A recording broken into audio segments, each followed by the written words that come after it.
താഴെയും മുകളിലുമായിട്ടാണ് ഈ വീട് വരുന്നത് കേട്ടോ. 2 നിലയിലായിട്ടാണ്. വീടുകളിൽ ഇതുപോലെ ഫ്രെയിമിൽ കാണുന്നുണ്ട്. ഇത് ഫസ്റ്റ് ഫ്ലോറിലുള്ളൊരു ഹാളിന്റെ പോർഷനാണ്.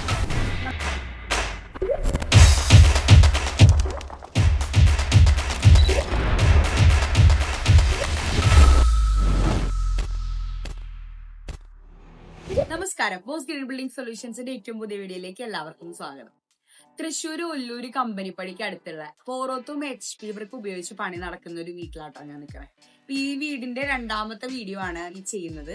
അപ്പോ നമുക്ക് നമ്മുടെ ഷോപ്പിന്റെ തൊട്ടടുത്താണ്. അത് കാരണം കൊണ്ട് ഈ വീടിന്റെ എല്ലാ സ്റ്റെപ്പുകളും നമുക്ക് കാണിക്കാൻ കുറച്ചുകൂടി ഈസിയാണ്. അപ്പോ തേക്കാതെ ചെയ്യുന്ന ഒരു വീടാണ്. നമുക്ക് ഉള്ളിൽ നോക്കാം. ഇത് താഴെയും മുകളിലുമായിട്ടാണ് ഈ വീട് വരുന്നത് കേട്ടോ. 2 നിലയിലായിട്ടാണ്. താഴെ 2 റൂമും കിച്ചണും ഹാളും ഡൈനിങ്ങും ഒക്കെ ഒരുമിച്ച് അങ്ങനെ ഒരു സ്പേസ് ആണ് ഇവിടെ വരുന്നത്. ഫുള്ള് മെറ്റാലിക് ഫ്രെയിമിലാണ് ഇവിടെ സ്റ്റെയർ കേസ് വരുന്നത്. അതിന് മുകളിലാണ് പിന്നെ ബാക്കിയുള്ള ഭാഗം. ഇപ്പൊ ഇവിടെ എല്ലാം കഴിഞ്ഞു, വാർക്കലും എല്ലാം കഴിഞ്ഞു. ഇപ്പൊ ഇതിന്റെ ബോർഡേഴ്സ് ഒക്കെ ഒരു തേക്കുന്നുണ്ട്. നമുക്ക് പല രീതിയിൽ ഇത് ഫിനിഷ് ചെയ്യാം. പക്ഷെ ഇവിടെയാണെങ്കിൽ കണ്ടില്ലേ, ഇപ്പൊ ഇങ്ങനെ കട്ടിളയുടെ ഭാഗങ്ങളൊക്കെ ഇങ്ങനെ ഒരു ബോർഡർ പോലെ ഒരു കര പോലെ തേച്ച് കൊടുക്കുന്നുണ്ട്. അതിന്റെ അങ്ങനത്തെ തേപ്പ് വർക്കാണ് ഇപ്പൊ ഇവിടെ നടക്കുന്നത്. അപ്പൊ ഇപ്പൊ ഇവിടെ ഒക്കെ നനച്ചിട്ടിരിക്കുകയാണ്. വർക്കേഴ്സ് പോയി അത് കഴിഞ്ഞിട്ട് നനച്ചിട്ടിരിക്കുന്ന ഒരു സ്റ്റേജാണ്. മുകളിൽ നോക്കാം. അപ്പൊ കണ്ടില്ലേ, ഇവിടെ മൊത്തം മെറ്റാലിക് ഫ്രെയിം ആണ്. ഇതാവുമ്പോ എളുപ്പം പണി കഴിയും. കുറെ ഇങ്ങനെ നമ്മൾ കോൺക്രീറ്റ് ചെയ്ത് കുറെ നനച്ച് കുറെ മെസ്സൊന്നും ആവില്ല. ഇപ്പൊ ഒരുപാട് വീടുകളിൽ ഇതുപോലത്തെ ഫ്രെയിമിൽ കാണുന്നുണ്ട്. ഈസിയാണ്, നമുക്ക് പിന്നെ എന്തെങ്കിലും മാറ്റാനോ എല്ലാത്തിനും ഈസിയാണ്. അതുപോലെ മെറ്റാലിക് ഫ്രെയിം ആണ് ഇവിടെ വന്നിട്ടുള്ളത്. ഇത് ഫസ്റ്റ് ഫ്ലോറിലുള്ള ഒരു ഹാളിന്റെ പോർഷൻ ആട്ടോ. നമ്മളുടെ ബ്രിക്ക് കണ്ടാ അറിയാം, പോറോത്തും HP ബ്രിക്ക് ഉപയോഗിച്ചിട്ടാണ് ചെയ്തിട്ടുള്ളത്. കണ്ടില്ലേ, ഹൊറിസോണ്ടൽ പെർഫറേറ്റഡ് ഇങ്ങനെ ലൈൻസ് കണ്ടറിയാം. ആ ഗ്രൂവ്സ് അങ്ങനെയാ വന്നിട്ടുള്ളത്. പിന്നെ അതിന്റെ കോർണറിൽ VP ബ്രിക്ക് ഉപയോഗിച്ചിട്ടുണ്ട്. അപ്പൊ VP ബ്രിക്ക് എന്ന് പറയുമ്പോൾ വെർട്ടിക്കലി പെർഫറേറ്റഡ് ബ്രിക്ക്, നല്ല ഉറപ്പ് കൂടിയ കട്ടയാണ്. ഈ കട്ടയുണ്ടല്ലോ, മുകളിൽ നിന്ന് താഴേക്ക് ലൈൻ കണ്ടോ, അതിനെയാണ് പറയുന്നത് പോറോത്തോ പ്ലസ് ബ്രിക്ക് എന്ന് പറയും. അത് ഇങ്ങനെ കോർണേഴ്സിൽ യൂസ് ചെയ്യും സാധാരണ. അതിനു വേണ്ടി ഉണ്ടാക്കുന്ന കട്ടയല്ലേ ഇത്. പക്ഷെ ഇതിനേക്കാളും ഇരട്ടിനേക്കാൾ കൂടുതൽ സ്ട്രെങ്ത്, 10 ന്യൂട്ടന്റെ മുകളിൽ സ്ട്രെങ്ത് വരുന്ന ബ്രിക്കാണ്. ഇങ്ങനെ കോർണേഴ്സിൽ വെക്കുമ്പോൾ നമുക്ക് ഈ HP ബ്രിക്കിന്റെ സൈഡിലുള്ള ഹോള് കാണാതിരിക്കുകയും ചെയ്യും. നമുക്കൊരു എക്സ്ട്രാ സ്ട്രെങ്ത്, ഒരു എക്സ്ട്രാ പില്ലർ കൊടുത്തൊരു എഫക്ട് വരികയും ചെയ്യും സ്ട്രെങ്ത് വൈസ്. അതാണ് ഇത് ഇങ്ങനെ ഉപയോഗിക്കുമ്പോഴത്തെ ഗുണം. പിന്നെ അതൊരു ഇങ്ങനത്തെ ലൈൻ വരുമ്പോൾ അതിന്റെ ഇടയിൽ ഇങ്ങനെ ഒരു വെർട്ടിക്കൽ ലൈൻ വരുമ്പോൾ അതൊരു കോർണറിൽ ഒരു ഭംഗി, ഒരു ഇന്റീരിയറിന്റെ ഒരു എലമെന്റ് കൂടിയായിട്ട് വരും ഇത്. പിന്നെ ഇപ്പൊ ചുമരുകൾ നോക്കുകയാണെങ്കിൽ നമുക്ക് ഇതെല്ലാം കൺസീൽഡ് ആയിട്ട് വയറിങ്ങിന്റെ കോൺട്യൂബ്സ് എല്ലാം പോയിട്ടുള്ള സൈറ്റ് ആണ്. ഇപ്പൊ നമ്മളിപ്പോ ഇവിടെ കട്ടിങ് ഒന്നും കാണാൻ പറ്റില്ല. ഇപ്പൊ കണ്ടാൽ ബോക്സുകൾ എല്ലായിടത്തും നോക്കുകയാണെങ്കിലും ഇലക്ട്രിക്കലിന്റെ പോയിന്റ്സ് ഒക്കെ വന്ന് നിൽക്കുന്നത് കാണാൻ പറ്റും. അതൊക്കെ നമ്മൾ ബ്രിക്ക് ലേയിങ്ങിന്റെ സമയത്ത് തന്നെ പൈപ്പ് ഇട്ട് പോവുകയാണ് ചെയ്യാം. അപ്പോ അതിപ്പോ ലിൻഡൽ ആണെങ്കിലും നമ്മുടെ ലിൻഡലൊക്കെ കൺസീൽഡ് ആയിട്ടാണ് വന്നിട്ടുള്ളത്. ലിൻഡൽ ഒന്നും കാണുന്നില്ലല്ലോ. ഇതൊക്കെ നമ്മള് പാത്തി പോലെ കട്ട് ചെയ്തിട്ട് അതിനുള്ളിൽ കൂടെ പൈപ്പ് ഇട്ട് കോൺക്രീറ്റ് ചെയ്യാം. അപ്പൊ നിങ്ങൾ ഇതുപോലെ ചെയ്യാനാണ് പ്ലാൻ ചെയ്യുന്നതെങ്കിൽ ഈ ലിൻഡലിന്റെ കാര്യമൊക്കെ വരുമ്പോൾ അത് മുന്നേ പ്ലാൻ ചെയ്ത് കട്ട് ചെയ്തിട്ടുണ്ടെങ്കിൽ എല്ലാം കൺസീൽഡ് ആയിട്ട് നമുക്കപ്പോ ബ്രിക്ക് വർക്ക് കഴിഞ്ഞു കഴിഞ്ഞാൽ പിന്നെ ഇതൊന്നും ചെയ്യണ്ട. ഫൈനൽ ആവുമ്പോൾ നിങ്ങൾക്ക് എന്തെങ്കിലും ഒരു ഫിനിഷിങ് ഇതുമ്പോൾ വേണമെന്നുണ്ടെങ്കിൽ കോട്ടിങ് കൊടുക്കുക, എന്തെങ്കിലും ക്ലിയർ കോട്ടോ അല്ലെങ്കിൽ ഈവൻ പെയിന്റോ എന്താന്ന് വെച്ചാൽ നിങ്ങളുടെ ഒരു ഐഡിയ, ഭംഗി കളറിന്റെ താല്പര്യപ്രകാരം ഏത് രീതി വേണമെങ്കിൽ നമുക്ക് ഇതിനെ ഫിനിഷ് ചെയ്ത് കൊണ്ടുപോകാം. ഇത് ഇവിടുത്തെ മുകളിലുള്ള റൂമാണ്. ഫസ്റ്റ് ഫ്ലോറിൽ നമുക്ക് 2 റൂംസ് ആണ് വരണത്. അപ്പൊ ഇവിടെ ഇങ്ങനെ ഒരു പാസേജ് ഉണ്ട്.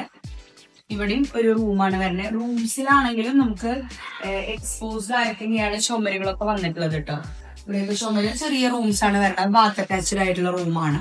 അപ്പൊ ഈ ചുമരിന്റെ മുകളിൽ കണ്ടോ അവിടെ ഒരു എയർ ഹോൾ ഇട്ടിട്ടുള്ളത്, അത് വേറെ ജാളിയൊന്നും അല്ല, നമ്മളുടെ VP ബ്രിക്ക് തന്നെ ചെരിച്ചു വെച്ചിട്ടുള്ളതാണ്. അപ്പൊ നമുക്ക് അതൊരു ഭംഗിക്കുള്ളൊരു കാര്യമായി. പ്ലസ് അതിന്റെ കൂടെ നല്ല വെന്റിലേഷൻ കിടക്കാനൊക്കെ ആയിട്ട്.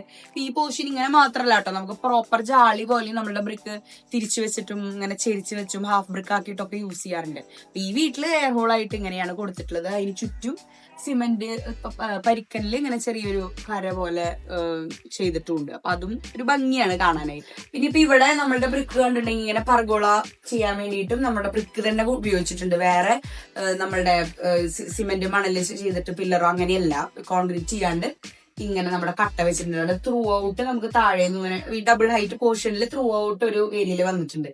അപ്പൊ നല്ല ലൈറ്റ് ഇതായിരിക്കും, നല്ല ലൈറ്റിന്റെ പാസേജ് ഒക്കെ നാച്ചുറൽ ആയിട്ട് ഉണ്ടാവും. പ്ലസ് ഈ ഒരു എക്സ്പോസ്ഡ് ചുമരുകളുടെ ആ ഒരു കണ്ടിന്യൂറ്റി കളയാണ്ട് ആ ഒരു ബ്ലെൻഡ് ആയിട്ട് തന്നെ ഈ പോർഷനും കൂടി നിൽക്കും. അപ്പോ അങ്ങനെ നമ്മളുടെ ബ്രിക്ക് യൂസ് ചെയ്യാം. ഇതുപോലത്തെ വർക്കുകൾ വരുമ്പോ ഇങ്ങനെ എല്ലാത്തിലും ആ ഒരു ക്ലേന്റെ കളറിന്റെ ആ ഒരു ഭംഗി കൊണ്ടുവരണമെന്നുണ്ടെങ്കിൽ നമ്മളുടെ ബ്രിക്ക് ഭയങ്കര ഫ്ലെക്സിബിൾ ആണ് അങ്ങനത്തെ ഡിസൈൻ കാര്യങ്ങളിൽ. നിങ്ങളുടെ ഐഡിയ പോലെ അല്ലെങ്കിൽ നിങ്ങളുടെ വീട് ചെയ്യുന്ന എഞ്ചിനീയറിന്റെയോ ആർക്കിടെക്ടിന്റെയോ ഐഡിയാസ് പോലെ നല്ല ഭംഗിയിൽ നമുക്ക് വീടിന്റെ അകത്തളങ്ങൾ മനോഹരാക്കി കൊണ്ടുവരാനായിട്ട് നമ്മുടെ ബ്രിക്ക് ഉപയോഗിച്ചാൽ പറ്റും. അപ്പൊ പൂർവ്വത്തും HP ബ്രിക്ക് ഉപയോഗിച്ചിട്ടാണ് ഇതെല്ലാം പണിതിട്ടുള്ളതെന്ന് മനസ്സിലായല്ലോ. നമ്മുടെ വീണാബർഗ് എന്നാണ് നമ്മുടെ ബ്രാൻഡ് നെയിമിലോ. ലോകത്തിലെ തന്നെ ഏറ്റവും വലിയ ബ്രിക്ക് മാനുഫാക്ചറേഴ്സ് അല്ലെങ്കിൽ ക്ലേ പ്രൊഡക്ട് മാനുഫാക്ചറേഴ്സ് ആണ് വീണാബർഗ്. 200 വർഷത്തിലധികം പഴക്കമുള്ള ലോകത്തിലെ ഏറ്റവും വലിയ ബ്രാൻഡ് ഈ കട്ടയൊക്കെ ഉണ്ടാക്കുന്നത്. അപ്പോ നമുക്ക് നിങ്ങളുടെ വീട് ഏറ്റവും നല്ല ക്വാളിറ്റി ഉള്ള ഏറ്റവും ചൂട് കുറഞ്ഞ മാക്സിമം ഡ്യൂറബിൾ ആയിട്ടുള്ള ചെതലിന്റെയോ അല്ലെങ്കിൽ ഡാംനെസിന്റെയോ ഒന്നും ഇഷ്യൂസ് ഇല്ലാത്ത രീതിയിലുള്ള ചുമരുകൾ നിങ്ങൾക്ക് പണിയണമെന്നുണ്ടെങ്കിൽ ഏറ്റവും ബെസ്റ്റ് ചോയ്സ് നമ്മുടെ നാട്ടിൽ ഇപ്പൊ അവൈലബിൾ ആയില്ലെങ്കിൽ ഏറ്റവും ബെസ്റ്റ് ചോയ്സ് പോറത്തും ബ്രിക്ക് തന്നെയാട്ടോ. അത് ഏത് രീതിയിലുള്ള കൺസ്ട്രക്ഷൻ ആയിക്കോട്ടെ. ഇപ്പൊ ലോഡ് ബെയറിംഗ് ആയിട്ടാണ് നിങ്ങളുടെ സ്ട്രക്ചർ വേണ്ടത്, അല്ലെങ്കിൽ നമുക്ക് കോളം ഒക്കെ ചെയ്തിട്ട് അതിൻ്റെ ഉള്ളിൽ പാർട്ടീഷൻ മാത്രമായിട്ടാണ് വേണ്ടത്, ഏത് രീതിക്കുള്ളതാണെങ്കിലും ചെറിയ തിക്നെസ് മതി, 4 ഇഞ്ച് കനം മതി, അല്ലെങ്കിൽ 6 ഇഞ്ച് മതി, 8 ഇഞ്ച് മതി, ഏത് കനത്തിലുള്ളതും ഏത് രീതിയിലുള്ള ബ്രിക്സ് നമുക്ക് അവൈലബിൾ ആണ്. ഇപ്പൊ ഈ വീട്ടില് നമ്മൾ തേക്കാത്ത ചുമരുകളാണ് ചെയ്തിട്ടുള്ളത്. ചിലർക്ക് ഈ കളറോ ഈ ഒരു ഭംഗി താല്പര്യമില്ലാത്തതുണ്ടാവും. എല്ലാവർക്കും നല്ല വൈറ്റ് കളറിൽ അല്ലെങ്കിൽ വേറെ ഏതെങ്കിലും കളറിലൊക്കെ ഇന്റീരിയർ ഒക്കെ വരണം എന്നായിരിക്കും ആഗ്രഹം. ഇവൺ അങ്ങനെയാണെങ്കിലും നമ്മളുടെ ബ്രിക്ക് ഏറ്റവും ബെസ്റ്റ് ചോയ്സ് ആണ്. ഇതിന്റെ 2 വശവും തേച്ചു എന്ന് വിചാരിച്ചിട്ട് അതിന്റെ ആ ഒരു തെർമൽ ഇൻസുലേഷൻ പ്രോപ്പർട്ടീനെ ഒന്നും അത് ബാധിക്കില്ല കേട്ടോ. അപ്പൊ നമുക്ക് അങ്ങനത്തെ വീടുകളാണെങ്കിലും നിങ്ങൾക്ക് ചെയ്യാം. നിങ്ങൾ ഇങ്ങനത്തെ വീടുകൾ കൂടുതൽ കാണിക്കുന്നതുകൊണ്ട് തെറ്റിദ്ധരിച്ചു പോകുന്നുണ്ട് പൊതുവെ ആളുകള്. ഇങ്ങനെയുള്ളതിന് മാത്രം ഉപയോഗിക്കുന്ന കട്ടയാണ് പോറത്തും. അങ്ങനെ ഇല്ല. നിങ്ങൾക്ക് 2 വശം തേച്ചിട്ടുള്ള വീടുകളാണെങ്കിലും സുഖമായിട്ട് നമുക്ക് നല്ല രീതിയിൽ ഈ ബ്രിക്കിൽ ഫിനിഷ് ചെയ്യാൻ പറ്റും. അപ്പോൾ ഇതിനെക്കുറിച്ച് കൂടുതൽ അറിയണമെങ്കിൽ ഞങ്ങളെ വിളിക്കാം കേട്ടോ. ഞങ്ങളുടെ സ്ഥാപനത്തിന്റെ പേര് ബോസ് ഗ്രീൻ ബിൽഡിംഗ് സൊല്യൂഷൻസ് എന്നാണ്. അടുത്ത വീഡിയോയിൽ ഇതുപോലെ മനോഹരമായ ഒരു വീഡിയോ അതിന്റെ ഡീറ്റെയിൽസ് ഇൻഫർമേഷൻസ് എല്ലാം നമ്മൾ പോസ്റ്റ് ചെയ്യുന്നതായിരിക്കും. അത് കാണുന്നത് വരെ ബൈ.